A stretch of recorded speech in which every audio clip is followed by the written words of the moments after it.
नमस्कार। आपकी सैलरी और आपके निवेश सब पर सीधा असर डालने वाली है। 1 अप्रैल 2026, जी हाँ, इस तारीख के बाद आपकी इनकम टैक्स वाली दुनिया वैसी नहीं रहेगी जैसी आज है। सरकार ने ड्राफ्ट इनकम टैक्स रूल्स 2026 के जरिए एक ऐसा ढांचा तैयार किया है जो सैलरी से लेकर शेयर बाजार और विदेशी लेन देन तक हर चीज को नए सिरे से परिभाषित करने वाला है।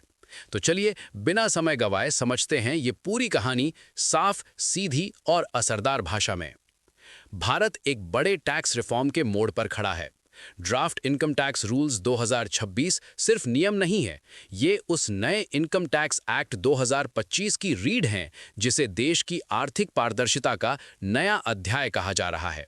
सरकार अब चाहती है हर आय का हिसाब साफ हो, हर लेन देन का ट्रैक दर्ज हो और टैक्स चोरी का हर रास्ता हमेशा के लिए बंद। शेयर बाजार, हर ट्रेड का 7 साल का रिकॉर्ड। अगर आप ट्रेडिंग करते हैं तो ये जानकारी आपके लिए बेहद क्रूशियल है। अब स्टॉक एक्सचेंजों को हर ट्रांजैक्शन का पूरा ऑडिट ट्रेल 7 साल तक अनिवार्य रूप से रखना होगा। कोई ट्रेड डिलीट नहीं होगा। कोई एंट्री मॉडिफाई हुई तो उसकी पूरी रिपोर्ट हर महीने टैक्स विभाग को भेजनी ही होगी। सरल शब्दों में, चाहे कैश सेगमेंट हो, F&O हो या कोई हाई फ्रीक्वेंसी ट्रेड, आपकी हर एक्टिविटी सरकार की सीधी निगाह में होगी। साथ ही कैपिटल एसेट्स के होल्डिंग पीरियड को लेकर जो उलझनें थीं, अब उन्हें एकदम कांच की तरह साफ कर दिया गया है। शॉर्ट टर्म और लॉन्ग टर्म टैक्स को लेकर भ्रम अब खत्म होगा। सैलरी और परक्विजिट्स, नई गणना, नया टैक्स। नौकरी पेशा लोगों के लिए ये बदलाव बेहद महत्वपूर्ण है।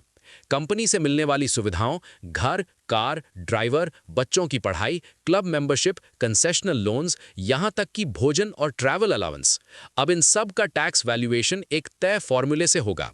पहले इसमें काफी लचीलापन था, कई बार विवाद होते थे, लेकिन अब एम्प्लॉयर और एम्प्लॉई दोनों को पता होगा किस सुविधा पर कितना टैक्स देना है, यानी पारदर्शिता और कंप्लायंस दोनों बढ़ेंगे। विदेशी निवेश और डिजिटल मौजूदगी अब बचना मुश्किल। अब यदि कोई विदेशी एसेट अपनी वैल्यू भारत की संपत्तियों से प्राप्त करता है तो भारत में उस पर ठोस फॉर्मूले से टैक्स लगेगा। डिजिटल बिजनेस, ऑनलाइन सेवाओं और ग्लोबल प्लेटफॉर्म्स के लिए सिग्निफिकेंट इकोनॉमिक प्रेजेंस के नियम और सख्त बना दिए गए हैं। इसका मतलब भारत से रेवेन्यू कमाया तो भारत को टैक्स देना ही होगा। तो 1 अप्रैल 2026 से शुरू होने जा रहा है टैक्स का एक नया, पारदर्शी और डेटा ड्रिवन युग। ये बदलाव सीधा आपकी कमाई, आपकी सैलरी और आपके निवेश पर असर डालेगा। इसलिए तैयार रहिए, अपडेटेड रहिए, क्योंकि आने वाला समय पुराने टैक्स सिस्टम जैसा बिल्कुल नहीं होगा। मैं हूं इसी तरह की महत्वपूर्ण खबरों के साथ फिर जल्द हाजिर होऊंगा। धन्यवाद।